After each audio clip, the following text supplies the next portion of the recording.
इससे पहले रुद्र और योगेश की मुलाकात लोधी परिवार की जगह पर हुई थी, लेकिन उस समय बबीता ने योगेश को रुद्र से नहीं मिलवाया था। वे दोनों सिर्फ एक बार मिले थे, इसलिए रुद्र को लगा कि योगेश कुछ कुछ पहचाना सा है, पर उसे याद नहीं आ रहा था कि ये जवान लड़का कौन है। योगेश आज खास तौर पर खुश मिजाज में था, क्योंकि उसने अपनी उस देवी से अपने दिल की बात कह दी थी जिसे वो बरसों से पाना चाहता था, और आखिरकार उस देवी ने योगेश को हाँ कह दिया था।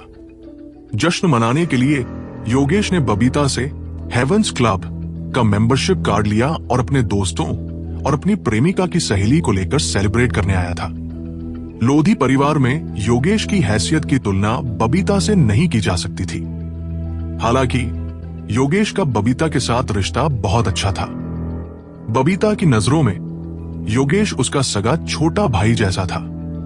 इसके अलावा हेवंस क्लब के मालिक रुद्र और बबीता के बीच हमेशा से अफवाहें रही थी। इसलिए जब हेवंस क्लब के स्टाफ को पता चला कि योगेश बबीता का मेंबरशिप कार्ड इस्तेमाल कर रहा है, तो उन्होंने स्वाभाविक रूप से योगेश का बहुत इज्जत से स्वागत किया। इससे योगेश को अपनी देवी के सामने बड़ा गर्व महसूस हुआ। उसने तो यहां तक कह दिया था कि हेवंस क्लब का मालिक उसका होने वाला जीजा है। मगर जब योगेश अपने दोस्तों के साथ मजा कर रहा था, तभी उसकी प्रेमिका को एक आदमी ने टक्कर मारकर गिरा दिया। उस आदमी ने माफी मांगने की बजाय उल्टे उसकी प्रेमिका को अंधा होने के लिए डांटा। योगेश से यह बर्दाश्त नहीं हुआ। वो गया और सीधे उस आदमी के चेहरे पर एक थप्पड़ जड़ दिया, और फिर यह सारा सीन शुरू हुआ। दरअसल हालांकि योगेश एक अमीर ज़ादा था, वो आमतौर पर बहुत शांत रहता था और वह हेवंस क्लब जैसी जगह में झगड़ा नहीं करना चाहता था। लेकिन अब हालात अलग थे। ये सोचकर कि हेवंस क्लब का मालिक उसका होने वाला जीजा है, उसे लगा कि अगर वो हेवंस क्लब में किसी को पीट भी दे तो अपनी बहन से मदद मांगना कोई बड़ी बात नहीं होगी। आखिरकार हेवंस क्लब का मालिक उसकी बहन की खातिर उसके साथ कुछ नहीं करेगा। जिस शख्स को अभी अभी थप्पड़ पड़ा था वो कोई और नहीं बल्कि समीर था। इस समय समीर का मूड भी बहुत खराब था। आखिरकार उसे रुद्र के हाथों ऐसी बेइज्जती झेलनी पड़ी थी। बाहर आकर फोन करने के बाद वो लगातार ये सोच रहा था कि रुद्र से कैसे निपटा जाए, इसलिए वो ध्यान नहीं दे रहा था कि वो कहां चल रहा है और गलती से एक औरत से टकरा गया। सामान्य तौर पर समीर खुद ही माफी मांग लेता। आखिरकार वो एक सार्वजनिक हस्ती भी था, मगर आज समीर का मूड खराब था, इसलिए उसने लड़की को ही डांट दिया। हालांकि इसी वजह से योगेश आग बबूला हो गया। इससे पहले कि समीर कुछ समझ पाता, योगेश ने सीधे जाकर समीर के चेहरे पर थप्पड़ मार दिया। समीर को रुद्र के हाथों नुकसान उठाना पड़ा था और कमरे से बाहर निकलते ही उसे थप्पड़ पड़ गया। उसका मूड बद से बदतर हो गया। उसे समझ ही नहीं आ रहा था कि आज उसके साथ क्या हो रहा है। वो इतना बदनसीब क्यों था? योगेश के हाथों थप्पड़ खाने के बाद समीर स्वाभाविक रूप से इसे जाने नहीं देगा, इसलिए उसने कुछ नहीं सोचा और योगेश से लड़ने लगा। हालांकि योगेश जवान था, लेकिन उसने पहले ताइक्वांडो सीखा था, इसलिए समीर से निपटना उसके लिए कोई बड़ी बात नहीं थी। दूसरी ओर समीर की शारीरिक क्षमता काफी अच्छी थी, क्योंकि वो अक्सर जिम जाता था। जब वे दोनों लड़ रहे थे तो ये देखना मुश्किल था कि कौन बेहतर है, बल्कि वे मूल रूप से एक दूसरे पर मुक्के बरसाने की हालत में थे। हेवंस क्लब जैसी जगह में लोगों को लड़ते देखना दुर्लभ था। आखिरकार चाहे कोई भी हो, वे हेवंस क्लब के मालिक की ताकत से बहुत डरते थे। इसलिए जब समीर और योगेश लड़ रहे थे तो कई ग्राहक तमाशा देखने के लिए बाहर निकल आए। यकीनन उनमें से ज्यादातर सिर्फ तमाशा देख रहे थे। किसी ने भी बीच बचाव नहीं किया। वे जानते थे कि हेवंस क्लब के लोग जल्द ही आएंगे, तब उन दोनों का अंजाम अच्छा नहीं होगा। अब जब हेवंस क्लब ने अपना मालिक बदला है तो ये दोनों यहां बखेड़ा करने की हिम्मत कर रहे हैं। हाँ, मैंने सुना है कि हेवंस क्लब का नया मालिक भी कोई ऐसा वैसा नहीं है। जिससे उलझा जाए। मुझे लगता है कि वे इन दोनों को सजा देंगे ताकि बाकी सबको सबक मिले। हर कोई हंगामा देख रहा था और धीमी आवाज में चर्चा कर रहा था। ये लोग तुम्हारी जगह पर झगड़ा कर रहे हैं, क्या तुम इन्हें संभालोगे नहीं? लोकमुद्रा ने मुड़कर रुद्र को देखा और धीरे से पूछा, क्यों? कोई समीर को तुम्हारी तरफ से पीट रहा है, क्या ये अच्छा नहीं है? हमारे लिए ये मुफ्त का तमाशा है, रुद्र ने लापरवाही से कहा। लोकमुद्रा ने रुद्र को देखा और बिना कुछ कहे मुस्कुरा दी। धड़ धड़। हालांकि तभी तेज कदमों की एक श्रृंखला सुनाई दी। सबने मुड़कर देखा और पाया कि 1 दर्जन से ज्यादा सुरक्षा गार्ड समीर और योगेश की तरफ भागते हुए आ रहे थे। रुक जाओ, ये क्या कर रहे हो तुम लोग? सुरक्षा गार्डों के लीडर ने गुस्से में चिल्लाया। सुरक्षा कप्तान की बात सुनकर सबने मुड़कर सुरक्षा गार्ड की तरफ देखा। क्या तुम दोनों जानते हो कि ये कौन सी जगह है? ये हेवेंस क्लब। फौरन यहां से निकल जाओ। अगर कोई झगड़ा है तो बाहर जाकर सुलझाओ। क्लब में दूसरों को परेशान मत करो। सुरक्षा कप्तान बहुत रूखा था। यही हेवेंस क्लब का अंदाज था। भले ही मालिक बदल गया था, पर वह अभी भी इतना अहंकारी था। सुरक्षा कप्तान की बात सुनकर समीर को एहसास हुआ कि ये हेवेंस क्लब, उसे आज रुद्र से भी निपटना था। इसलिए वह योगेश के साथ वक्त बर्बाद नहीं करना चाहता था। उसने स्वाभाविक रूप से अपना झगड़ा रोक दिया। हालांकि योगेश का बबीता के साथ रिश्ते की वजह से रुकने का कोई इरादा नहीं था। इसके बजाय वह गया और समीर के सिर पर एक मुक्का जड़ दिया। समीर धड़ाम से जमीन पर गिर पड़ा और उठने की कोशिश करने लगा। अभी मेरी प्रेमिका से माफी मांगो, वरना मैं तुम्हें यूं ही नहीं छोड़ूंगा, योगेश ने समीर पर अहंकार से चिल्लाया। सुरक्षा कप्तान भी योगेश के सामने खड़ा हो गया और धीमी आवाज में चिल्लाया, क्या मैंने जो कहा वो तुम्हें समझ नहीं आया? अगर तुम दोनों के बीच कोई समस्या है तो तुम बाहर जाकर खुद सुलझा सकते हो। अगर तुमने फिर से हाथ उठाने की हिम्मत की तो क्या तुम्हें लगता है कि मैं तुम्हारी टांगे तोड़कर तुम्हें बाहर फेंक नहीं सकता?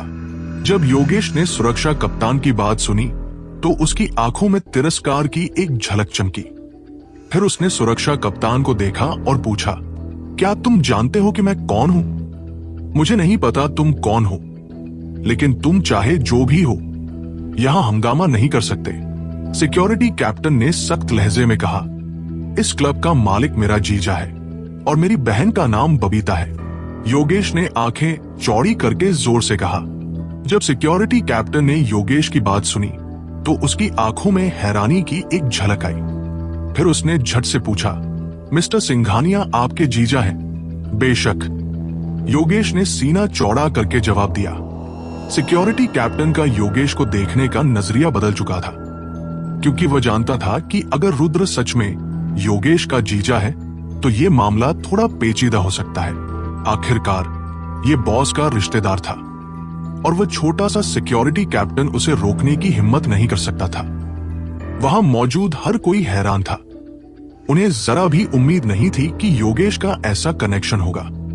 उन्हें आखिरकार समझ आ गया कि योगेश में इतनी हिम्मत कहां से आई कि वह यहां इतना बड़ा बवाल खड़ा कर रहा था। रुद्र भीड़ में खड़ा था और खुद को असामान्य रूप से लाचार महसूस कर रहा था। सबसे पहली बात तो ये कि रुद्र योगेश को जानता तक नहीं था, और दूसरी बात, अगर वह जानता भी होता तो वह योगेश का जीजा नहीं था। जाहिर है रुद्र यह भी जानता था कि अगर योगेश सच में बबीता का भाई था तो आज रुद्र को योगेश को थोड़ी इज्जत देनी पड़ेगी। आखिरकार कुछ दिन पहले ही रुद्र ने बबीता से मदद मांगी थी। अगर वो अब उसके भाई से उलझता तो ये सच में थोड़ा अजीब लगता। सब उनकी जलती हुई प्रदर्शन और खूबसूरती को घूर रहे थे। मुझे नहीं पता था कि इस इंसान का तुमसे कोई कनेक्शन निकलेगा, लोकमुद्रा ने धीमे से रुद्र से कहा। मेरा इससे क्या कनेक्शन? मैं इस आदमी को जानता तक नहीं हूं, लेकिन हां, मैं इसकी बहन का दोस्त हूं। ये बस मेरे और उसकी बहन के रिश्ते का फायदा उठाकर रौब झाड़ रहा है। रुद्र ने लोकमुद्रा की ओर देखा और बेप्सी से समझाया, अच्छा ऐसा है। लोकमुद्रा हल्की सी मुस्कुराई और कुछ नहीं बोली। लेकिन ये लड़का काफी किस्मत वाला है। अगर इसकी लड़ाई किसी और से होती तो मैं इसे शायद नहीं छोड़ता, लेकिन चूंकि इसका झगड़ा समीर से हुआ है तो मैं आंखें बंद कर सकता हूं। मैं तो अभी भी समीर से निपटने का मौका ढूंढ रहा था और अब कोई मेरी मदद कर रहा है, रुद्र ने आगे कहा। इस समय समीर ने योगेश की ओर देखा और उसके चेहरे के भाव बदलने लगे। उसे अच्छी तरह पता था कि हेवेंस क्लब के मालिक की ताकत कितनी भयानक हो सकती है। अगर ये नौजवान सच में हेवेंस क्लब के मालिक का साला है तो वो बहुत बड़ी मुश्किल में फंस सकता है। इसलिए समीर को एक पल के लिए समझ नहीं आया कि वह क्या करे। समीर ने अब हर चीज के लिए रुद्र को दोष दिया, क्योंकि उसे लगा कि अगर वो रुद्र से न मिला होता तो इतनी सारी बातें नहीं होती। प्राइवेट रूम में रुद्र के हाथों जलील होना और अब प्राइवेट रूम से बाहर निकलने के बाद हेवेंस क्लब के मालिक के साले को नाराज कर देना, समीर के लिए आज का दिन सच में मनहूस था। दूसरी तरफ सिक्योरिटी कैप्टन योगेश की पहचान को लेकर थोड़ा चिंतित था, इसलिए वो अब कोई कदम उठाने की हिम्मत नहीं कर रहा था। उसने केवल किसी को वेनेसा को सूचित करने के लिए कहा ताकि वो खुद इस मामले को संभाले। जब योगेश ने देखा कि सिक्योरिटी कैप्टन ने कोई जवाब नहीं दिया तो वह और भी ज्यादा अकड़ दिखाने लगा। वह समीर के पास गया और उस पर चिल्लाया, मैं तुम्हें अभी एक मौका दे रहा हूं, मेरी गर्लफ्रेंड से फौरन माफी मांगो, वरना आज यहां से बाहर निकलने के बारे में सोचना भी मत। क्या तुम जानते हो कि मैं कौन हूं? समीर स्वाभाविक रूप से इतने सारे लोगों के सामने योगेश से माफी मांगने को तैयार नहीं था, इसलिए उसने दांत पीसते हुए जवाब दिया, बेशक मैं जानता हूं कि तुम कौन हो। तुम बस एक फिल्मी एक्टर हो, इसमें कौन सी बड़ी बात है। मैं तुम्हें बता दूं, अगर तुमने आज माफी नहीं मांगी तो न सिर्फ मैं तुम्हारी टांगे तोड़ दूंगा, बल्कि मैं एक रिपोर्टर से आज की घटना के बारे में लिखवाकर उसे पब्लिश भी करवा दूंगा। फिर मैं देखूंगा कि तुम भविष्य में एंटरटेनमेंट इंडस्ट्री में कैसे टिक पाओगे। योगेश ने ऊंची आवाज में ललकारा। योगेश की बात सुनकर समीर सन्न रह गया, क्योंकि इस समय उसे याद आया कि योगेश एंटरटेनमेंट इंडस्ट्री से नहीं था। अगर यह मामला छप गया तो समीर की जिंदगी बर्बाद हो सकती थी। तुम हद पार कर रहे हो, समीर ने भावहीन चेहरे से कहा। मुझसे बकवास करना बंद करो। क्या तुम अभी माफी मांगने वाले हो या नहीं? योगेश ने पूरी ताकत से पूछा। समीर ने योगेश की बात सुनी तो उसकी आंखों में शर्मिंदगी की एक झलक आई। उसे समझ नहीं आ रहा था कि वो क्या करे। अगर वो माफी मांगता है तो भविष्य में एंटरटेनमेंट इंडस्ट्री में वो कैसे मुंह दिखाएगा, लेकिन अगर उसने माफी नहीं मांगी तो अंजाम बहुत भयानक हो सकता था। शुगर लेवल को काबू में रखने का आसान तरीका पुरुष शक्ति दिन में 10 घंटे तक, इस ट्रिक को कम ही लोग जानते हैं। नागपुर महिला ने खोज निकाला मधुमेह से बचने का आसान घरेलू तरीका। इसलिए इस समय समीर स्पष्ट रूप से धर्म संकट में फंसा हुआ था। अगर उसे पता होता कि ऐसा होगा तो वो योगेश की गर्लफ्रेंड से टकराने के बाद ही माफी मांग लेता। वह इस बात का इंतजार नहीं करता कि मामला इतना ज्यादा बढ़ जाए। मिस्टर खंडेवाला, ये लोग ऐसे नहीं हैं जिन्हें हम नाराज कर सके। आप माफी क्यों नहीं मांग लेते? तभी एक फीमेल सेलिब्रिटी आगे बढ़ी और धीरे से बोली। वह चिंतित थी कि अगर ये मामला बढ़ा तो उसे भी इसमें घसीटा जा सकता है, इसलिए वो थोड़ी घबराई हुई लग रही थी। समीर ने खुद को रोक नहीं पाया और मुड़कर उस फीमेल सेलिब्रिटी की ओर देखा। बात तो सही है मिस्टर खंडेवाला, आपको माफी मांग लेनी चाहिए। सिर्फ माफी ही तो मांगनी है, कोई बड़ी बात नहीं है। आखिरकार गलती तो पहले आपकी ही थी। इस समय सब समीर के चारों ओर जमा हो गए और उसे माफी मांगने के लिए मनाने लगे। समीर ने गहरी सांस ली और भयानक चेहरे के साथ योगेश पर चिल्लाया, मैं माफी मांगता हूं, अब तुम खुश हो? समीर की बात सुनकर सबने राहत की सांस ली। आखिरकार अगर समीर आज भी माफी न मांगने की जिद करता तो यह मामला यकीनन और भी गंभीर हो जाता। उस स्थिति में यह उन सभी के लिए अच्छा नहीं होता। शुक्र है समीर ने आखिरकार माफी मांग ली। सबको लगा कि समीर के माफी मांगने के बाद यह मामला सुलझ जाएगा। तुम इसे माफी कहते हो? हालांकि योगेश समीर की माफी से ज्यादा संतुष्ट नहीं हुआ। उसने आंखें फाड़कर चिल्लाया। जब समीर ने माफी मांगी थी तब वो पहले से ही बहुत अन्ना था, लेकिन उसे उम्मीद नहीं थी कि योगेश फिर भी उसे माफ करने को तैयार नहीं होगा। मैं पहले ही माफी मांग चुका हूं, तुम और क्या चाहते हो? समीर ने आंखें चौड़ी करके गुस्से में चिल्लाया। तुमने अभी सॉरी तो कहा, पर मैं महसूस कर सकता हूं कि तुम्हें इसका कोई अफसोस नहीं है, इसलिए मैंने अब अपना मन बदल लिया है। तुम्हें घुटनों पर बैठकर मुझसे माफी मांगनी होगी, योगेश ने अहंकार से चिल्लाया। जब सबने योगेश की बात सुनी तो उनकी आंखें फटी रह गई और वे सब हक्के बक्के थे। किसी ने यह उम्मीद नहीं की थी कि योगेश इस तरह की मांग समीर से करेगा। क्या वह साफ तौर पर इस मामले को बड़ा बनाना नहीं चाह रहा था? समीर भी समझ गया था कि अभी जो उसने पीछे हटकर माफी मांगी उससे वो योगेश की नजर में कमजोर दिख रहा है, और इसीलिए योगेश और भी लालची हो गया है। अगर समीर को पता होता कि योगेश ऐसा रिएक्ट करेगा तो वह माफी नहीं मांगता। इस समय मौजूद कई लोग योगेश को पहचान चुके थे। वे मन ही मन जानते थे कि योगेश लोधी फैमिली का सदस्य है। इसके अलावा लोधी फैमिली हाल ही में हेवंस क्लब के मालिक के बहुत करीब आई थी, इसलिए योगेश को न्यूटाउन का टॉप सेकंड जनरेशन वारिस माना जा सकता था। नहीं तो वो इतना अहंकारी नहीं होता। सब यह भी जानते थे कि समीर कोई साधारण व्यक्ति नहीं है, उसका परिवार भी बहुत ताकतवर था। इसलिए अब चीजें काफी दिलचस्प हो गई थी। हर कोई देखना चाहता था कि इन दोनों जवानों के बीच आखिरी हंसी किसकी होगी। समीर ने सोचा था कि अगर वह माफी मांग लेगा तो बात खत्म हो जाएगी, फिर वह रुद्र से निपटने पर ध्यान केंद्रित कर सकता था। हालांकि उसे उम्मीद नहीं थी कि योगेश उससे ऐसी मांग करेगा। उसने तो उसे घुटने टेककर माफी मांगने को कह दिया। अगर समीर आज सच में योगेश के सामने घुटने टेककर माफी मांगता तो भविष्य में वह दूसरों की नजरों में मजाक बन जाता। वह एंटरटेनमेंट इंडस्ट्री में आगे मिलकर नहीं रह पाता। इसलिए समीर ऐसी अत्यधिक मांग को स्वीकार नहीं कर सकता था।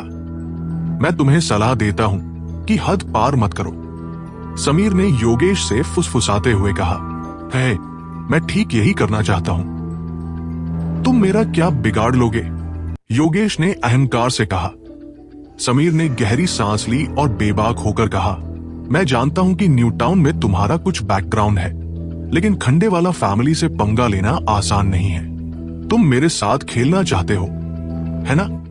जब सबने समीर की बातें सुनी तो वे घबरा गए, क्योंकि उन्हें उम्मीद नहीं थी कि बात यहां तक पहुंच जाएगी। अगर दोनों पक्षों में सच में लड़ाई हुई तो वे सब भी इसमें फंस सकते थे। अनुजा बहुत लाचार महसूस कर रही थी। वो बस अपना जन्मदिन मनाना चाहती थी, लेकिन किसने सोचा था कि इतनी सारी बातें हो जाएंगी। क्या तुम सच में कुछ नहीं करोगे? लोकमुद्रा मुड़ी और रुद्र को देखकर धीरे से पूछा। मैं क्यों करूं? जब ये दोनों लड़ना चाहते हैं तो इन्हें लड़ने दो। क्यों न कोई तुम्हारे लिए समीर को सबक सिखाए। रुद्र ने मुस्कुराते हुए कहा, लेकिन मुझे चिंता है कि ये मामला बहुत बड़ा हो जाएगा। लोकमुद्रा ने घबराते हुए कहा, चिंता मत करो, मेरे होते हुए यह मामला कोई बड़ी बात नहीं बनेगा। रुद्र ने उदासीनता से जवाब दिया, मुझे उम्मीद है। लोकमुद्रा ने रुद्र को देखा और गहरी सांस ली। दूसरी तरफ योगेश अब समीर के साथ और बकवास नहीं करना चाहता था। वो समीर की तरफ झपटा और अपना पैर उठाकर समीर के पेट पर लात मारने के लिए बढ़ाया। समीर को समझ नहीं आया कि क्या हो रहा है। वो अपना शरीर स्थिर करने के लिए 2 कदम पीछे हटा, फिर मुड़कर अपने पीछे खड़े लोगों पर चिल्लाया, तुम सब क्या देख रहे हो? इसे खत्म कर दो। समीर के पीछे के मेल सेलिब्रिटीज का आमतौर पर समीर के साथ अच्छा संबंध था, लेकिन इस समय किसी ने आगे बढ़ने की हिम्मत नहीं की। कारण बहुत सरल था, वे समीर की वजह से अनावश्यक मुसीबत में नहीं पड़ना चाहते थे। लानत है, कितने कायर हैं सब। यह देखकर कि कोई भी आगे नहीं बढ़ रहा है, समीर और भी गुस्से में आ गया। वो खुद आगे बढ़ने वाला था। रुक जाओ। हालांकि इसी समय भीड़ में से एक ठंडी लेकिन बहुत सुहावनी आवाज आई। सब उस आवाज की तरफ मुड़े। कुछ सेकंड बाद एक आकर्षक फिगर वाली खूबसूरत महिला ऊंची हिल्स में बाहर आई। यहाँ मौजूद सभी मेहमान इस महिला को जानते थे। यह महिला हेवेंस क्लब की जनरल मैनेजर वेनेसा थी। वेनेसा के पास हेवेंस क्लब में बहुत ताकत थी। वो शायद बॉस से भी ज्यादा शक्तिशाली थी। आखिरकार हेवेंस क्लब के बॉस ने कभी अपना चेहरा नहीं दिखाया था, लेकिन वेनेसा अलग थी। वेनेसा छोटी बड़ी हर चीज का ध्यान रखती थी। योगेश मुड़ा और वेनेसा को देखा। वो मन ही मन ये भी जानता था कि वेनेसा ऐसी महिला नहीं है जिससे पंगा लिया जाए। अगर उसने वेनेसा को भड़काया तो रुद्र भी उसे नहीं बचा पाएगा। इसलिए उसने समीर पर हमला करना जारी नहीं रखा। वेनेसा योगेश और समीर के पास गई और ठंडे भाव से पूछा, तुम दोनों के बीच क्या चल रहा है? नमस्ते मिस वेनेसा। योगेश मुस्कुराया और वेनेसा का अभिवादन किया। वेनेसा ने उदासीनता से योगेश को देखा और कुछ नहीं कहा। योगेश ने आगे कहा, मिस वेनेसा, मेरा नाम योगेश लोधी है। बबीता मेरी कजिन है। हेवेंस क्लब के मालिक रुद्र सिंघानिया मेरे जीजाजी हैं। अभी इस आदमी ने मेरी गर्लफ्रेंड को टक्कर मारी और उसे बुरा भला भी कहा, इसलिए मैं इस आदमी को सबक सिखाना चाहता हूं। मुझे उम्मीद है कि मिस वेनेसा मुझे थोड़ी इज्जत देंगी। मिस्टर सिंघानिया आपके जीजाजी हैं? वेनेसा ने उलझन में पूछा। हाँ, मिस्टर सिंघानिया मेरी कजिन के साथ है। तो क्या वह मेरे कजिन इन लॉ नहीं हुए? योगेश ने दांत पीसते हुए कहा। वेनेसा रुद्र की लव लाइफ के बारे में ज्यादा नहीं जानती थी, लेकिन वह जानती थी कि रुद्र के बबीता के साथ अच्छे संबंध थे। इसलिए उसने जल्दबाजी में कोई कार्रवाई करने की हिम्मत नहीं की। आखिरकार वो अपने बॉस के जीजाजी को नाराज नहीं कर सकती थी। ठीक है, मैं अभी मिस्टर सिंघानिया को कॉल करती हूं और उनसे पूछती हूं कि वह इस मामले से कैसे निपटना चाहते हैं। वेनेसा ने योगेश से फुसफुसाते हुए कहा। ठीक है, कोई बात नहीं, आप कॉल कर सकती हैं, योगेश ने मुस्कुराते हुए कहा। वेनेसा ने अपनी आंखों में थोड़ी लाचारी के साथ योगेश को देखा। उसने अपना फोन निकाला और रुद्र को कॉल करने ही वाली थी। वेनेसा, चूंकि योगेश एक सफाई चाहता है तो उसे जारी रखने दो। तुम्हें इस मामले की चिंता करने की जरूरत नहीं है। रुद्र को पता था कि वेनेसा उसे कॉल करने वाली है, इसलिए उसने छिपना जारी नहीं रखा। इसके बजाय वो आगे बढ़ा और बेबाक होकर चिल्लाया। रुद्र की बात सुनकर वेनेसा हक्की बक्की रह गई। उसने अनजाने में रुद्र की तरफ देखा और अविश्वास में चिल्लाई, मिस्टर सिंघानिया, आप भी यहां? हाँ, मैं हमेशा से यही था। रुद्र ने धीरे से सिर हिलाया। इस क्षण हर कोई गहरे सदमे में था। उनकी आंखें फटी हुई थी क्योंकि वे रुद्र को घूर रहे थे। हर कोई पूरी तरह से स्तब्ध था, खासकर अनुजा और बाकी सब। उन्हें समझ नहीं आ रहा था कि वे अपनी भावनाओं को कैसे व्यक्त करें। समीर भी उलझन भरी निगाहों से रुद्र को घूर रहा था। उसे समझ नहीं आ रहा था कि आखिर ये क्या चल रहा है। सब जानते थे कि रुद्र की पहचान यकीनन साधारण नहीं थी, वरना लोक मुद्रा कभी भी रुद्र के साथ नहीं जुड़ती। लेकिन किसी ने सपने में भी नहीं सोचा था कि रुद्र की पहचान इतनी भयानक होगी। इनमें से ज्यादातर लोग न्यू टाउन से नहीं थे, लेकिन वे हेवेंस क्लब को अच्छी तरह जानते थे। वे जानते थे कि हेवेंस क्लब कितना खतरनाक है और हेवेंस क्लब का बॉस कितना शक्तिशाली है। लेकिन किसी ने ये उम्मीद नहीं की थी कि हेवेंस क्लब का बॉस वो रुद्र होगा जो इतने समय से उनके बीच था। हर कोई हैरानी से रुद्र को देख रहा था। उन्हें समझ नहीं आ रहा था कि वे अपनी वर्तमान भावनाओं को कैसे बयां करें।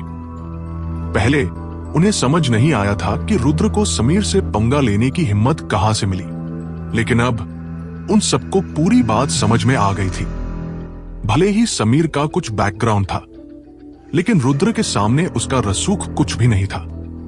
रुद्र हेवेंस क्लब का बॉस है। मुझे यकीन नहीं हो रहा, लोक मुद्रा को सच में एक अमीर शौहर मिला है। सही कहा, मुझे लगा था कि रुद्र उसके साथ रहकर ज्यादा फायदे में है, लेकिन अब लगता है कि वे दोनों तो बराबर की जोड़ी है। सब धीरे धीरे कानाफूसी करने लगे। वेनेसा रुद्र की ओर बढ़ी और आदर से पूछा, मिस्टर सिंघानिया, क्या आप सच में इस मामले में दखल नहीं देना चाहते? हाँ, हम बस किनारे खड़े होकर तमाशा देखेंगे। अगर इन्होंने कुछ तोड़ा तो हम उनसे असली कीमत वसूलेंगे। रुद्र ने बेपरवाही से कहा, ठीक है, मैं समझ गई। वेनेसा ने सिर हिलाया। रुद्र का मतलब बिल्कुल साफ था, वह योगेश को पूरी सुरक्षा दे रहा था। योगेश ने जब रुद्र को देखा तो उसकी आंखों में उत्साह भर आया। वो जल्दबाजी में चिल्लाया, जीजाजी, आप आ गए। योगेश की बात सुनकर रुद्र अवाक रह गया। वो और बबीता तो बस साधारण दोस्त थे। रुद्र तो बबीता का एहसान चुकाने के लिए योगेश की मदद कर रहा था और साथ ही समीर को सबक सिखा रहा था। लेकिन योगेश उसे जीजाजी कह रहा था। ये क्या चल रहा था? जीजाजी। योगेश के शब्द सुनकर अनुजा की आंखों में शक की एक झलक कौंधी। ऐसा इसलिए क्योंकि लोपमुद्रा रुद्र की गर्लफ्रेंड थी और इस आदमी ने रुद्र को जीजाजी कहा था। क्या इसका मतलब ये नहीं था कि लोपमुद्रा और योगेश कजिन थे? बाकी सबको भी लगा कि कुछ तो गड़बड़ है और वे लोपमुद्रा की ओर देखने लगे। लोपमुद्रा, ये आदमी सच में तुम्हारा कजिन है? मैंने तुम्हें इसके बारे में पहले कभी बात करते क्यों नहीं सुना? सही कहा मिस लोपमुद्रा, आपका कजिन तो सच में कमाल का है। उसने तो समीर को मारने की भी हिम्मत कर दी। मुझे लगता है ये अच्छा हुआ। मुझे समीर बिल्कुल पसंद नहीं था। सबने लोपमुद्रा से कहना शुरू कर दिया, मिस लोपमुद्रा, आपके कजिन के साथ ये सब हो रहा है, आप कुछ कर क्यों नहीं रही? तभी एक युवक ने लोपमुद्रा से पूछा। लोपमुद्रा की आंखों में लाचारी की एक झलक आई। आखिरकार रुद्र तो बस उसका बॉयफ्रेंड होने का नाटक कर रहा था। वे दोनों एक दूसरे को ज्यादा नहीं जानते थे। वो तो ये भी नहीं जानती थी कि योगेश कौन है। मैं इस आदमी को नहीं जानती, ये मेरा कजिन नहीं है।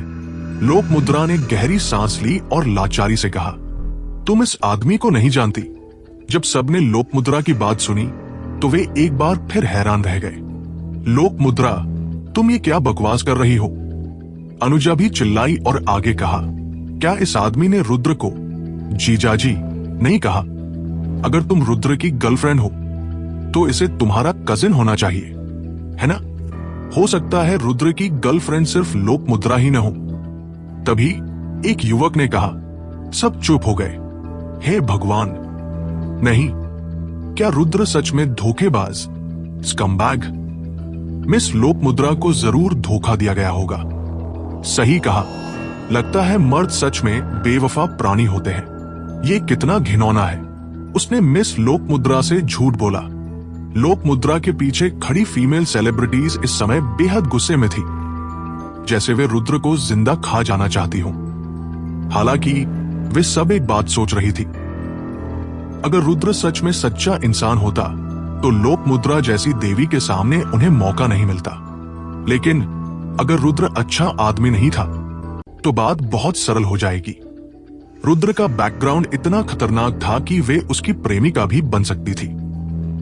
इसलिए ये फीमेल सेलिब्रिटीज पहले से ही सोच रही थी कि वे रुद्र को कैसे लुभाएंगी। हालांकि लोपमुद्रा के सबसे करीब खड़ी अनुजा के चेहरे पर उलझन का भाव था। लोपमुद्रा के स्वभाव के आधार पर अगर उसे पता चलता कि उसके बॉयफ्रेंड का किसी और के साथ अफेयर है तो वो गुस्से में आकर उसे थप्पड़ जरूर मार देती। लोपमुद्रा को ऐसी बातें बर्दाश्त नहीं थी। लेकिन इस समय लोपमुद्रा बेहद शांत थी, इतनी शांत कि यकीन नहीं हो रहा था। क्या लोपमुद्रा को पहले से ही पता है कि रुद्र की कोई और औरत है, इसीलिए वो इतनी शांत है? अनुजा ने खुद को गहरी सांस लेने से नहीं रोक पाई। फिर उसने जल्दी से लोपमुद्रा को खींचकर कहा, लोपमुद्रा, मेरे साथ जरा इधर आओ, मुझे तुमसे कुछ बात करनी है। अनुजा की बात सुनकर लोपमुद्रा हैरान रह गई। फिर वो अनुजा के पीछे पीछे किनारे चली गई और धीमी आवाज में पूछा, अनुजा, तुम्हें मुझसे क्या कहना है? रुद्र के साथ क्या चल रहा है? क्या तुम्हें पता है कि उसकी कोई और औरत है? अनुजा ने पूछा। मुझे नहीं पता।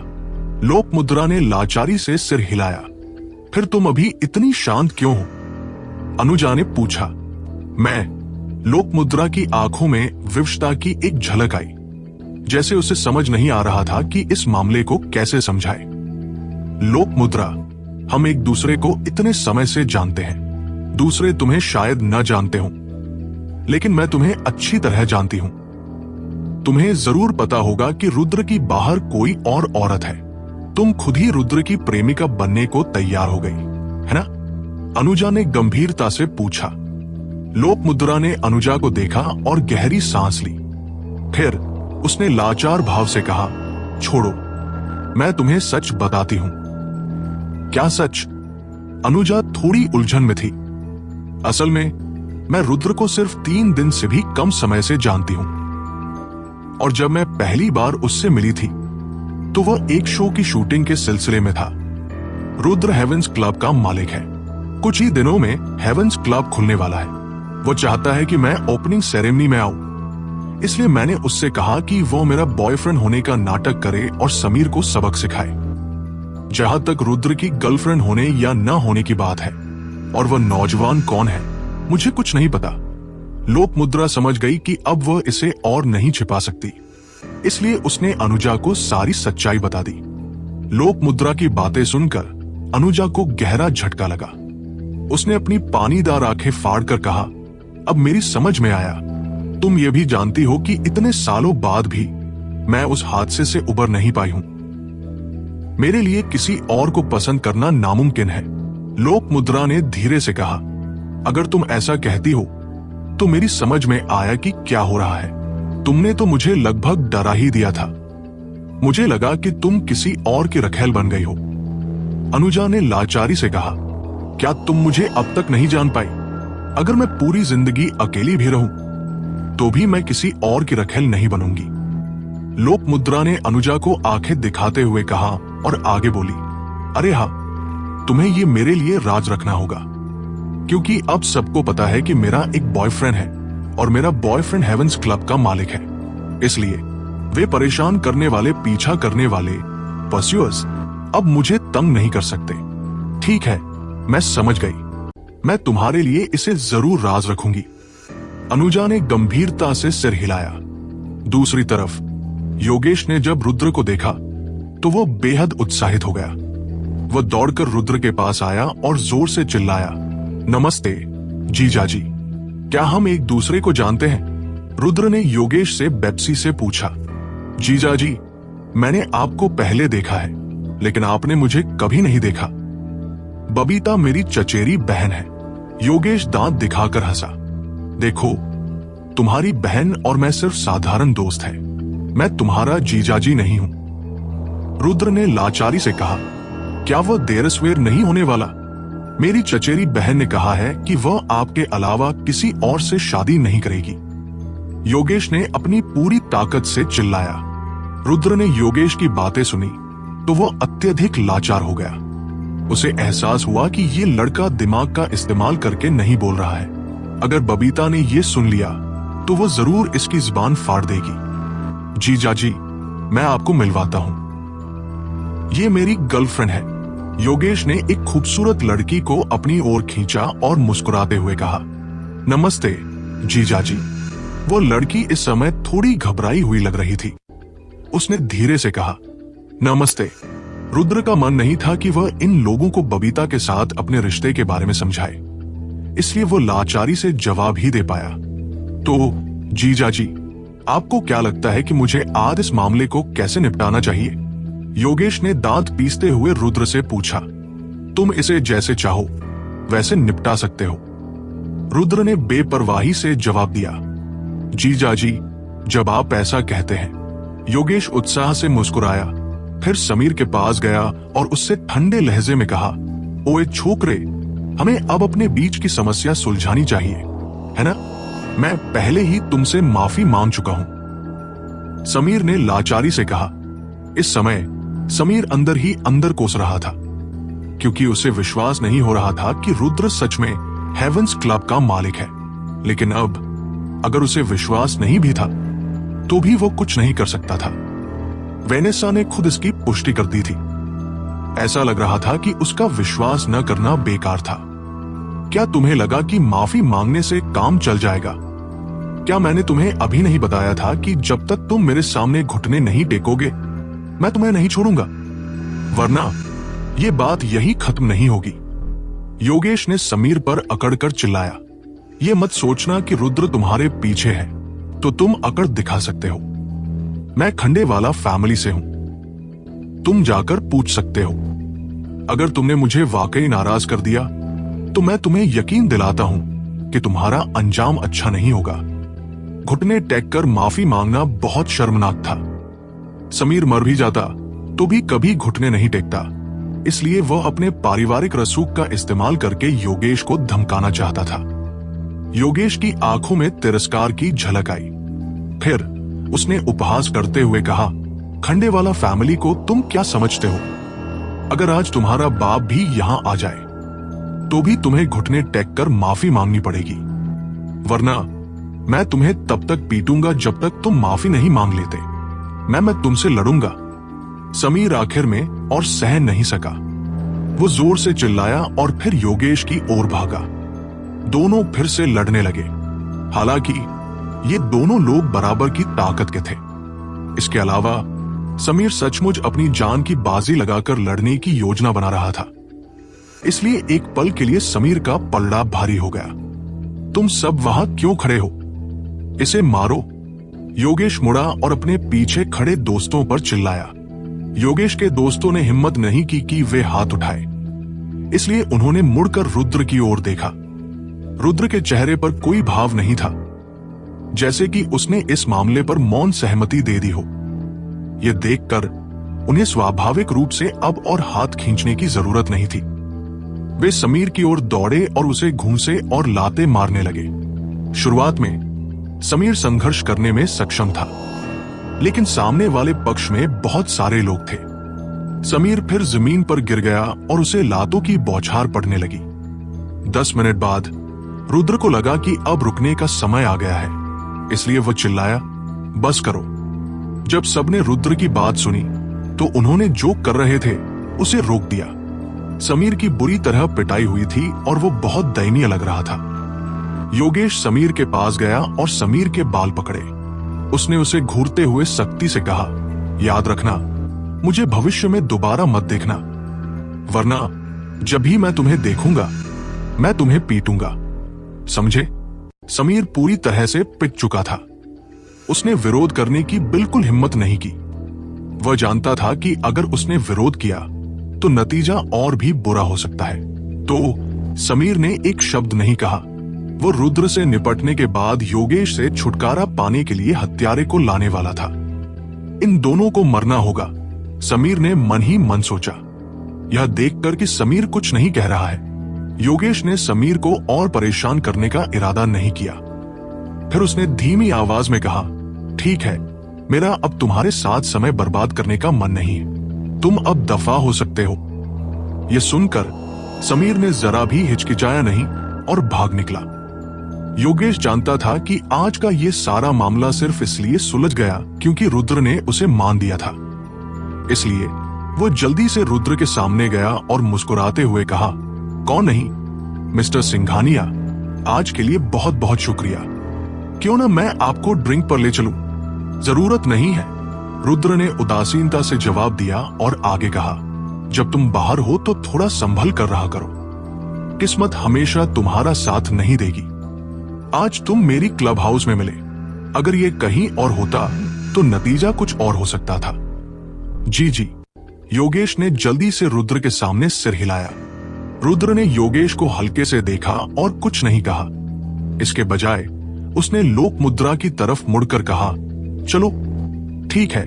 लोक मुद्रा ने सिर हिलाया और रुद्र के पीछे पीछे हेवंस क्लब से बाहर निकल गई। हर कोई रुद्र और लोक मुद्रा को देखकर बहुत उलझन में था। योगेश लोक मुद्रा का भाई नहीं था, फिर भी उसने रुद्र को नाम से पुकारा। हालांकि लोक मुद्रा ने कोई जवाब नहीं दिया, इसलिए इस पल सबने महसूस किया कि सिर्फ एक ही संभावना हो सकती है। लोक मुद्रा रुद्र की रखेल बनने को तैयार है। हर किसी को यह बात उस वक्त से भी ज्यादा अविश्वसनीय लगी जब समीर ने खुद को मेंढक कहा था। लोक मुद्रा जैसी लड़की भला किसी की रखेल बनने को कैसे राजी हो सकती है? हालांकि इस पल सिर्फ अनुजा को ही पता था कि क्या हो रहा है, मगर अनुजा के पास इन बातों को दूसरों को समझाने का कोई रास्ता नहीं था। इसके अलावा लोक मुद्रा को रखेल कहलाने से भी कोई फर्क नहीं पड़ रहा था, इसलिए वो निश्चित रूप से दूसरों के मामलों में दखल नहीं देगी। दूसरी तरफ हेवंस क्लब से निकलने के बाद समीर अपनी कार में वापस गया और अपना चेहरा पोंछने के लिए कुछ टिश्यू निकाले। समीर का सेल फोन बजा। उसने जल्दी से फोन उठाया और धीरे से पूछा, प्रभु को वो मिल गया? हाँ, मैं ही वो आदमी हूं। दूसरी तरफ से जवाब आया, अभी हेवंस क्लब की पार्किंग में आ जाओ, मैं यहीं तुम्हारा इंतजार कर रहा हूं। मैं एक काली बेंटले में हूं। समीर को जब पता चला कि भाड़े का हत्यारा आ रहा है तो वो उत्साहित हो गया और तेजी से बोला, ठीक है, 3 मिनट में मिलते हैं। भाड़े के हत्यारे ने उदासीनता से जवाब दिया और फिर फोन काट दिया। समीर कार में अकेला बैठा इंतजार कर रहा था। अगर कोई सामान्य व्यक्ति होता तो रुद्र की पहचान जानने के बाद वह निश्चित रूप से रुद्र पर हमला करने की हिम्मत नहीं करता, लेकिन समीर को आज बहुत अपमान सहना पड़ा था। उसे लगा कि यह सब रुद्र की वजह से हुआ है, इसलिए उसके दिमाग में बस एक ही विचार था और वह था रुद्र को मारना। इस पल उसके दिल के गुस्से ने उसे पूरी तरह से अविवेकपूर्ण बना दिया था। 3 मिनट बाद एक सफेद वैन धीरे धीरे बेंटले के बगल में आकर रुकी। एक अधेड़ उम्र के आदमी ने संक्षेप में अपने चारों ओर देखा। यह सुनिश्चित करने के बाद कि कोई खतरा नहीं है, उसने बेंटले का दरवाजा खोला और पीछे की सीट पर बैठ गया। समीर ने मुड़कर उस अधेड़ उम्र के आदमी को देखा और धीरे से पूछा, प्रभु ने तुम्हारे लिए मुझे ढूंढा है? हाँ, मैं ही हूं। भाड़े के हत्यारे ने हल्के से सिर हिलाया। समीर की आंखों में संदेह की एक झलक चमकी और फिर उसने त्योरी चढ़ाकर कहा, जिस आदमी को मैं मारना चाहता हूं वो साधारण नहीं है। क्या तुम्हें यकीन है कि तुम यह अकेले कर सकते हो? मेरी कार में एक और आदमी है। अगर हम दोनों हैं तो ये कोई बड़ी समस्या नहीं होनी चाहिए, उसने सीधे जवाब दिया। तब तो बहुत अच्छा। जब समीर को पता चला कि यह 2 लोगों का ऑपरेशन है तो वह साफ तौर पर शांत हो गया। फिर उसने आगे पूछना जारी रखा, तुम लोग कितना चार्ज करते हो? 2 मिलियन हर एक का, अधेड़ उम्र के आदमी ने जवाब दिया। 2 मिलियन, यह संख्या सुनकर समीर मुस्कुराए बिना नहीं रह सका। फिर उसने हल्के से कहा, ऐसा करते हैं, अगर तुम दोनों मुझे इस आदमी को बिना पकड़े मारे में मदद कर सकते हो तो मैं तुम दोनों को 5 मिलियन दूंगा। अधेड़ उम्र के आदमी का चेहरा चमक उठा, क्योंकि यह पहली बार था जब वह समीर जैसे ग्राहक से मिला था जिसने खुद ही दाम बढ़ा दिया। मिस्टर समीर, चिंता न करें, जब हमने आपके पैसे स्वीकार कर लिए हैं तो हम निश्चित रूप से अच्छा काम करेंगे, अधेड़ उम्र के आदमी ने गंभीरता से कहा। पर मुझे थोड़ी चिंता है कि तुम्हारे पास पर्याप्त नहीं होगा। पैसों से कोई फर्क नहीं पड़ता, मकसद यह है कि तुम्हें मेरी मदद करनी होगी रुद्र को मारने में, समीर ने त्योरी चढ़ाकर कहा। समीर की बात सुनकर अधेड़ उम्र का आदमी हल्का सा मुस्कुराया और आत्मविश्वास से कहा, मिस्टर समीर, मैं और मेरा भाई 10 साल से ज्यादा से इस लाइन में है। हमने कभी कोई जंग हारी नहीं है, इसलिए चिंता ना करें। एक साधारण व्यक्ति को मारना हमारे लिए आसान है। इस पल अधेड़ उम्र का आदमी झूठ नहीं बोल रहा था। उसने और उसके भाई ने सच में कई काम हाथ में लिए थे और वे कभी विफल नहीं हुए थे या पुलिस के हाथों पकड़े नहीं गए थे। यह साफ था कि यह अधेड़ उम्र का आदमी साधारण नहीं था। यह सुनकर समीर को थोड़ी राहत मिली। मिस्टर समीर, क्या आपके पास टारगेट की कोई तस्वीर है? अधेड़ उम्र के आदमी ने पूछा। एक तस्वीर? यह सुनकर समीर थोड़ा लाचार दिखा और फिर उसने धीरे से कहा, मैं अभी उस लड़के से मिला हूं। मेरे पास तस्वीर कहां से होगी? अगर आपके पास तस्वीरें नहीं हैं, तो हमें नहीं पता चलेगा कि किसे मारना है। अधेड़ उम्र का आदमी लाजवाब था। तुम्हें उसकी चिंता करने की जरूरत नहीं है, मैं उस व्यक्ति को जानता हूं। इसके अलावा वो व्यक्ति अभी क्लब हाउस में है, हम यहीं इंतजार करेंगे। जब वो व्यक्ति बाहर आएगा तो मैं तुम्हें बता दूंगा, समीर ने हल्के से कहा। मिस्टर समीर, क्या आपको पकड़े जाने का डर नहीं है? अधेड़ उम्र के आदमी ने पूछा। वह तो पहले से ही मरा हुआ आदमी है, डरने की क्या बात है? मैं तुम्हें उसे मेरी आंखों के सामने मारते हुए देखना चाहता हूं, नहीं तो मेरे दिल की नफरत दूर नहीं होगी, समीर ने दांत पीसते हुए कहा। ठीक है फिर, अधेड़ उम्र के आदमी ने देखा कि समीर इस बारे में इतना पक्का है, इसलिए वो और कुछ नहीं कह सका। वो लाचारी से सिर हिला सकता था। मिस्टर समीर, आइए मेरी कार में इंतजार करते हैं। आपकी कार बहुत ध्यान खींचने वाली है। अधेड़ उम्र के आदमी ने उसे दोस्ताना सलाह दी। ठीक है, चलो तुम्हारी कार में चलते हैं। समीर ने धीरे से सिर हिलाया और फिर अधेड़ उम्र के आदमी के पीछे पीछे दूसरी कार में चला गया। कुछ मिनट बाद रुद्र और लोकमुद्रा बातें करते और हंसते हुए हेवंस क्लब से बाहर निकले। इस समय रुद्र ने लोकमुद्रा को होटल तक छोड़ने की योजना बनाई, जिसके बाद वह घर जाता। जब समीर ने रुद्र को देखा तो उसने ऐसा अभिनय किया जैसे उसने अपने पिता के हत्यारे को देखा हो और चिल्लाया, क्या तुम दोनों ने उस आदमी को देखा? वो है, जाओ उसे अभी मार डालो। मिस्टर समीर, इस पार्किंग लॉट में हर जगह कैमरे लगे हैं। इसके अलावा ये हेवंस क्लब का इलाका है। अगर हम पकड़े गए तो बचकर नहीं निकल पाएंगे। उस अधेड़ उम्र के आदमी ने बेब्सी से कहा। तो फिर तुम क्या करने की सोच रहे हो? समीर ने जल्दबाजी में और बेचैनी से पूछा। मेरा मानना है कि हमारे लिए सबसे अच्छा तरीका यही है कि हम इनका पीछा करते हुए पार्किंग लॉट से बाहर निकले और सही समय का इंतजार करें। उस अधेड़ उम्र के आदमी ने कहा। ठीक है, यह भी सही है। समीर को लगा कि अधेड़ उम्र का आदमी सही कह रहा है, इसलिए उसने सहमति में सिर हिलाया और कुछ नहीं बोला। रुद्र और लोकमुद्रा कार में बैठने के बाद सीधे होटल की तरफ निकल गए। लेकिन जब वे एक पार्क के पास से गुजरे तो लोकमुद्रा ने कहा, अभी काफी जल्दी है और मैं अभी घर नहीं जाना चाहती। मुझे लगता है कि वहां का नजारा सुंदर है। चलो चलकर एक नजर डालते हैं। इतनी रात को वहां क्या देखने लायक होगा? रुद्र ने बेब्सी से पूछा। क्या तुम चाहते हो कि मैं तुम्हारे उद्घाटन समारोह, ओपनिंग सेरेमनी में आऊं? लोकमुद्रा ने मुंह बनाते हुए पूछा। ठीक है, चलो चलकर देख लेते हैं। रुद्र अब लोकमुद्रा को नाराज करने की हिम्मत नहीं कर सकता था, इसलिए उसने बेब्सी से हाँ कर दी। कुछ मिनट बाद रुद्र और लोकमुद्रा कार से उतरे और पार्क में झील के किनारे रास्ते पर टहलने लगे। आधी रात हो चुकी थी, इसलिए झील के चारों ओर कोई नहीं था। वहां एकदम सन्नाटा था। लोकमुद्रा ने अपना धूप का चश्मा और टोपी उतार दी। ये जगह कमाल है। आखिरकार मुझे अब चश्मा नहीं पहनना पड़ेगा, लोकमुद्रा ने खुशी से रुद्र को कहा। Everyone was staring at their sizzling performance, her beauty. तुम जैसी हस्तियों के लिए ये सब कितना मुश्किल होता होगा, रुद्र ने मुस्कुराते हुए कहा। हाँ, पर मुझे अभिनय, एक्टिंग करना पसंद है। मुझे एक सेलिब्रिटी बनना पसंद है। लोकमुद्रा मुस्कुराई और रुद्र की ओर मुड़कर देखा। उसने गंभीर भाव से कहा, आज तुमने जो कुछ भी किया उसके लिए मैं तुम्हारी आभारी हूं। तुम्हें मेरा धन्यवाद करने की जरूरत नहीं है।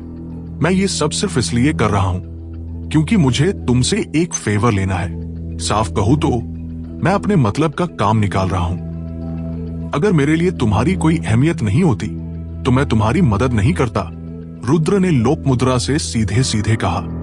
तुम्हें इतना सीधा सीधा बोलने की जरूरत नहीं है। मैं तुम्हारे उद्घाटन समारोह में जरूर आऊंगी। तुमने समीर को संभाला और मुझे अपने पिछले अफसोसों को भुलाने का मौका दिया। लोकमुद्रा ने हौले से रुद्र से कहा, मैं भी पहले तुम्हारी तरह था। कुछ चीजों को भुलाना मुश्किल होता है, लेकिन जिंदगी आगे बढ़ती रहती है।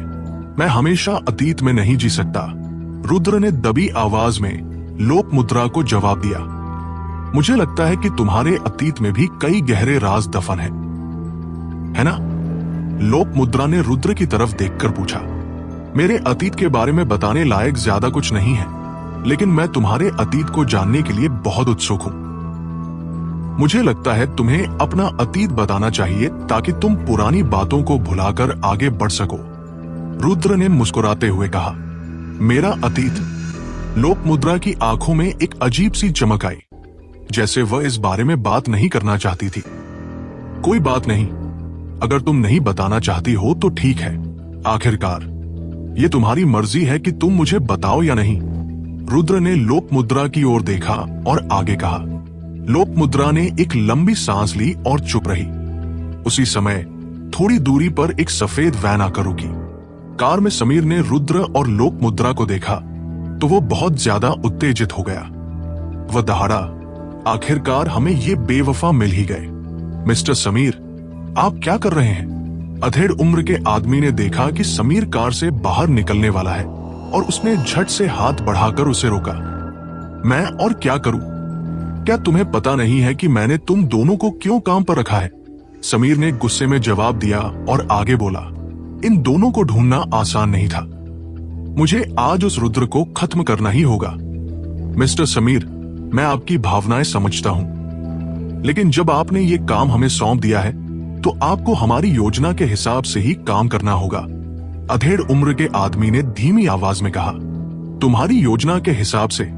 समीर एक पल के लिए हक्का बक्का रह गया। फिर उसने उलझन भरे लहजे में पूछा, कैसी योजना? हम अभी कार से उतरेंगे और देखेंगे कि आसपास कोई कैमरा या राहगीर तो नहीं है। अगर हमें यकीन हो गया कि कोई कैमरा या राहगीर नहीं है, तभी हम अपना काम शुरू कर सकते हैं। अधेड़ उम्र के आदमी ने शांत भाव से कहा। यह सुनकर समीर खुद को हिचकिचाने से नहीं रोक पाया। फिर वह मुस्कुराया। तुम पेशेवर लोग ही सबसे अनुभवी होते हो। ठीक है, तुम दोनों जाओ और जांच करो, मैं यहीं इंतजार करूंगा। समीर की बात सुनने के बाद वो अधेड़ उम्र का आदमी कार से बाहर निकला और ध्यान से चारों ओर जांच करने लगा। इस बीच रुद्र ने पहल करते हुए लोक मुद्रा से उस लड़के के साथ उसके इतिहास के बारे में पूछा। कुछ देर हिचकिचाने के बाद लोक मुद्रा ने रुद्र को सब कुछ बताने का फैसला किया।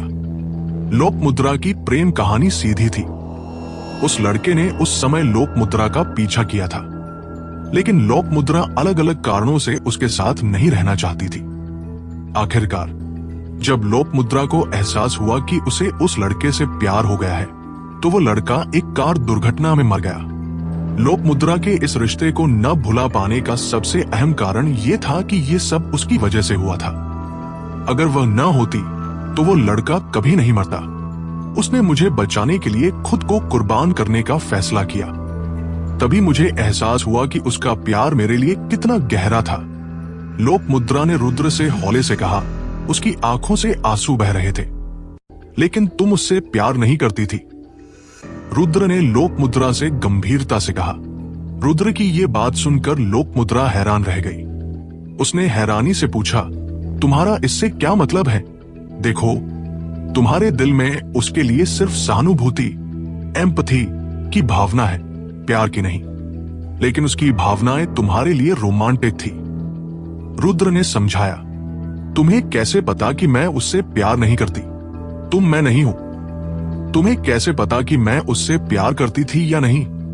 लोक मुद्रा ने पलटकर सवाल किया। यह बहुत आसान है। प्यार और पसंद एक ही चीज नहीं है।